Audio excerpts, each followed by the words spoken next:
Kayaknya tadi dia izin telat deh. Oh, kita telat aja. Boleh? Mau.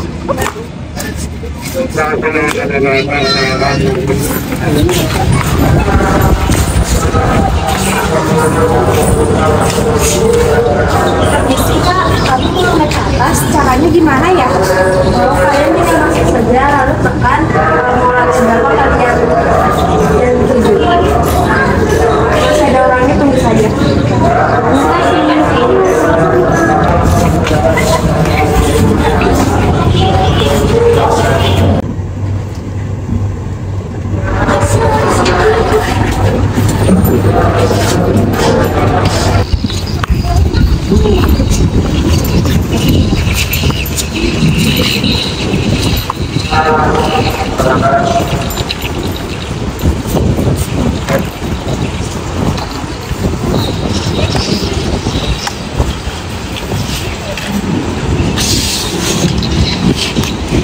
Wah, akhirnya kita sudah sampai di kota Banjarmasin.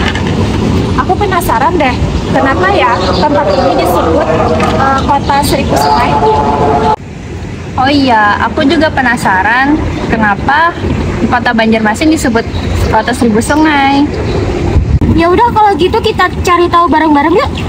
Yuk, kita cari tahu kemana ya? Atau kita cari tahu sama kakak yang di bawah tadi? Boleh, bisa.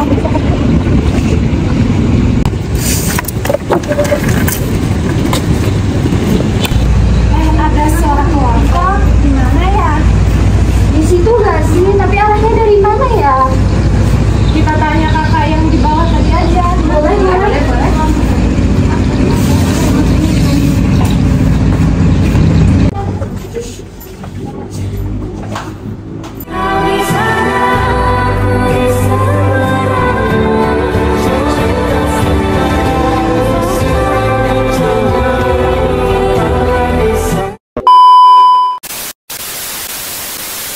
Mana ya kakak tadi? Itu nggak sih? Iya.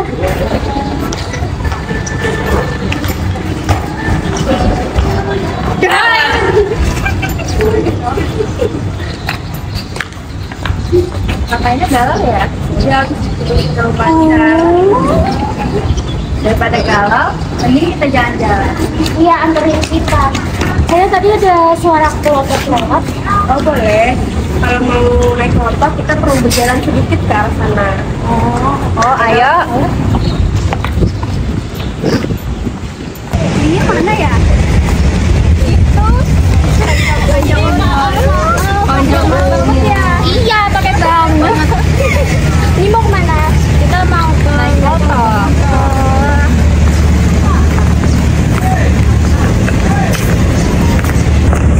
Jadi kalau mau naik motor bisa lihat tiketnya berapa, harga satu orang. Kakak tidak bisa mengantar karena kakak mabuk laut. Sama kakak. Ya udah yuk kita naik. Yuk. Dadah. Kan jadi di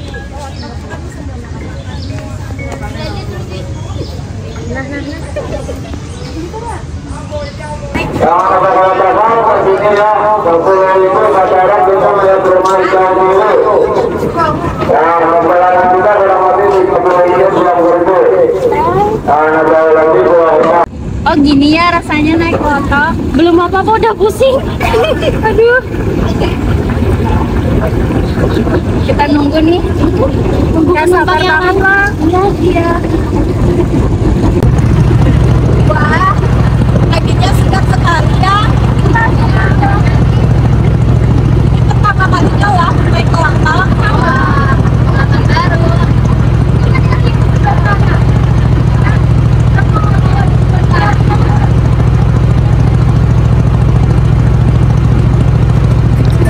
Di pagi yang bening, saat kabut masih menari, matahari perlahan mengintip dari balik langit Banjarmasin. Siring menyambut langkahku dengan senyum. Angin sungai menyapa, lembut seperti bisikan rindu yang lama tertahan. Di kejauhan, kelotok mulai berderu.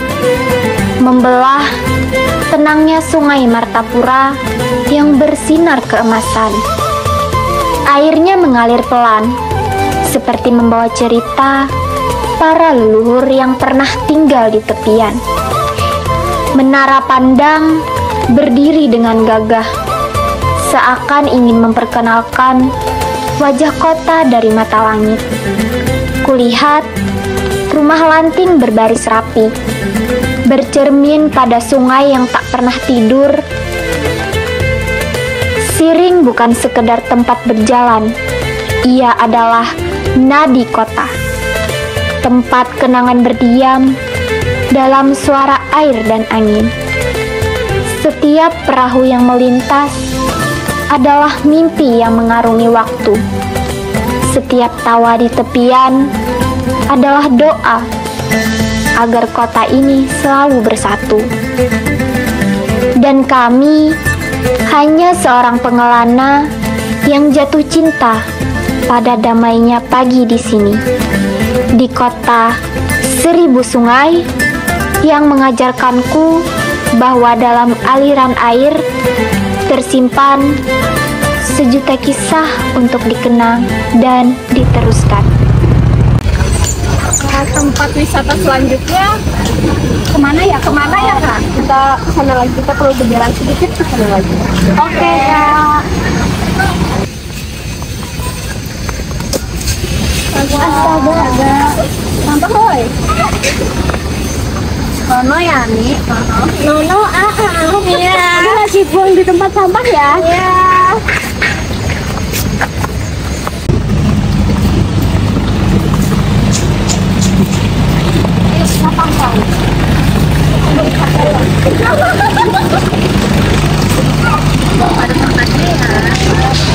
Mumpung lagi istirahat, kita main tebak-tebakan yuk. Boleh. Kalian tahu nggak rumah adat suku Banjar itu apa? Aku tahu, kalau nggak salah namanya Rumah Hubungan Tinggi. Kenapa ya kota ini disebut kota 1000 sungai? Kalimantan itu kenapa dijuluki kota 1000 sungai? Karena sebagian wilayahnya itu merupakan perairan, termasuk sungai. Nah, untuk di Kalimantan sendiri, sungai yang terkenal itu Sungai Banito dan Sungai Martapura. Baju adat Banjar gimana? Kalau baju adat yang terkenal itu sasirangan, seperti yang dipakai Kak dan juga Bayati. Kalau untuk tarian tradisionalnya? Yang saya tahu cuma ada tari paksa kembang aja. Kak, kalau boleh tahu pasar yang terkenal tapi pasarnya itu nggak di darat itu namanya apa ya Kak? Oh, itu pasar, namanya Pasar Terapung Lok Baitan. Itu tiap pagi biasanya ada di, kita pas tadi naik ke Lotok tadi, di situ ada pasar. Oh, di situ. Tapi kita ajak mereka main permainan tradisional Kalimantan Selatan yuk. Angkat-angkat pisang. Boleh? Ya? Ya. Kita cekin dong. Iya, cekin. Gimana cara Ambil pisangku belum masak saat biji di burung bari-bari.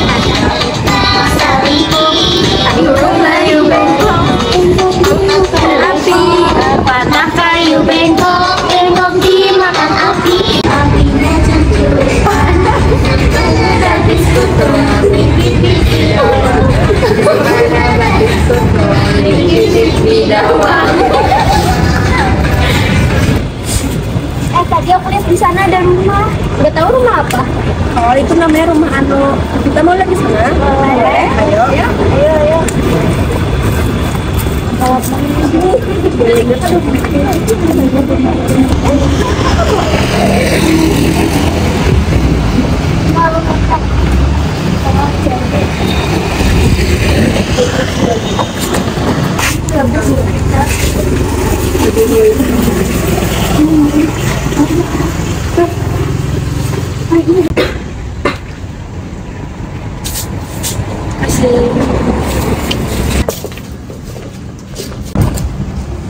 Inilah pelaminan adat Banjar, singgasana sakral yang telah diwariskan dari generasi ke generasi.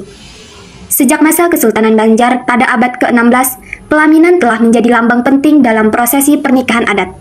Pada masa itu, pernikahan tidak hanya sekedar ikatan dua insan, melainkan juga urusan adat, martabat, dan kehormatan keluarga. Di lingkungan bangsawan dan keraton, pelaminan dibuat megah dan bertingkat, menyerupai tahta raja dan permaisuri, dihiasi kain tenun, ukiran halus, serta warna-warna mulia seperti emas dan merah marun. Bentuknya bukan tanpa makna. Undakan pelaminan melambangkan tingkatan hidup baru, sementara kanopi dan tirai menggambarkan naungan dan perlindungan dari leluhur dan Tuhan. Seiring waktu, pelaminan Banjar tidak hanya dimiliki bangsawan. Masyarakat umum pun mulai mengadopsi bentuknya dengan berbagai penyesuaian sesuai zaman, namun tetap menjunjung nilai-nilai tradisi. Baju pengantin adat Banjar berasal dari Kalimantan Selatan dan dikenal dengan sebutan baju bagajah gamuling baular lulut. Pakaian ini kaya akan filosofi dan keindahan, mencerminkan kejayaan serta kebangsawanan masyarakat Banjar tempo dulu. Ciri khasnya terletak pada hiasan kepala berbentuk mahkota yang disebut gajah gemuling, serta detail emas dan manik-manik yang melambangkan kemakmuran. Warna yang dominan biasanya merah marun atau emas, menunjukkan keberanian dan keagungan.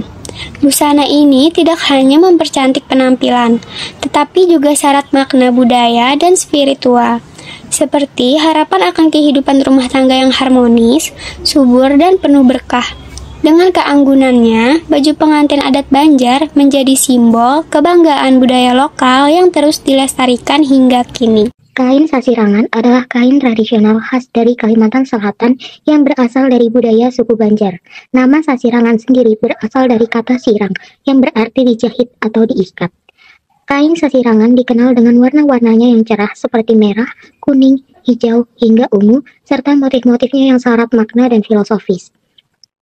Pada awalnya, kain sasirangan digunakan dalam upacara adat atau pengobatan tradisional seperti kain penyembuhan yang dipakai saat seseorang sedang sakit. Beberapa motif sasirangan yang terkenal antara lain motif bayam raja yang melambangkan kekuatan, motif kangkung, kaumbakan yang mencerminkan ketenangan, serta motif kulit kayu yang menggambarkan keteduhan hati. Cukung merupakan perahu tradisional khas masyarakat di Kalimantan. Perahu ini umumnya terbuat dari kayu, berukuran kecil hingga sedang, dan digunakan sebagai sarana transportasi air. Adapun ciri khas cukung memiliki bentuk ramping dan memanjang, lalu tidak selalu menggunakan mesin, dan sering digunakan untuk berdagang di pasar terapung, membawa hasil bumi seperti buah, sayur, dan makanan tradisional.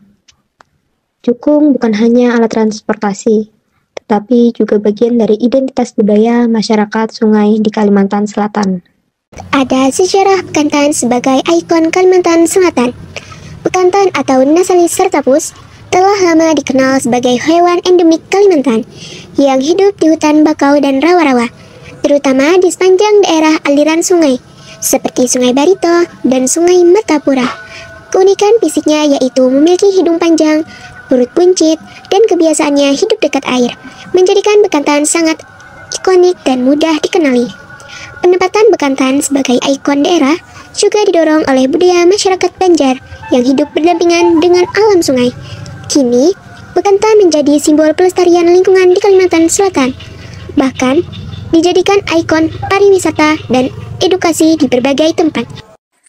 Gong Banjarmasin adalah salah satu instrumen penting dalam musik tradisional Banjar yang biasanya menjadi bagian dari gamelan Banjar. Gong juga tidak hanya berfungsi sebagai alat musik, tetapi juga memiliki makna budaya yang dalam bagi masyarakat Banjar di Kalimantan Selatan.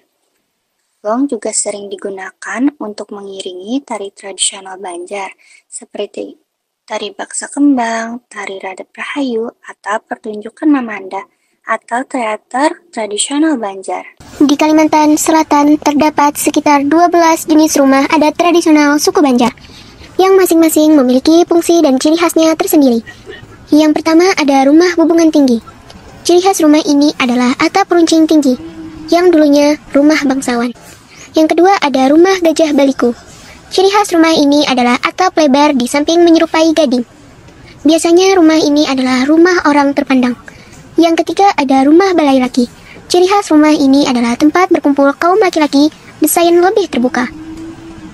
Yang keempat, ada rumah balai bini. Ciri khas rumah ini adalah khusus untuk kaum perempuan, tempat untuk menenun, memasak, dan kegiatan domestik. Yang kelima, ada rumah palimbangan. Ciri khas rumah ini mirip bubungan tinggi, tetapi tanpa anjung. Bentuknya lebih simetris. Yang keenam, ada rumah tadah alas. Ciri khas rumah ini adalah rumah panggung sederhana untuk rakyat biasa, sesuai lahan berair. Yang ketujuh, ada rumah cacak burung. Ciri khas rumah ini adalah atap dengan menyerupai bentuk burung mengepak.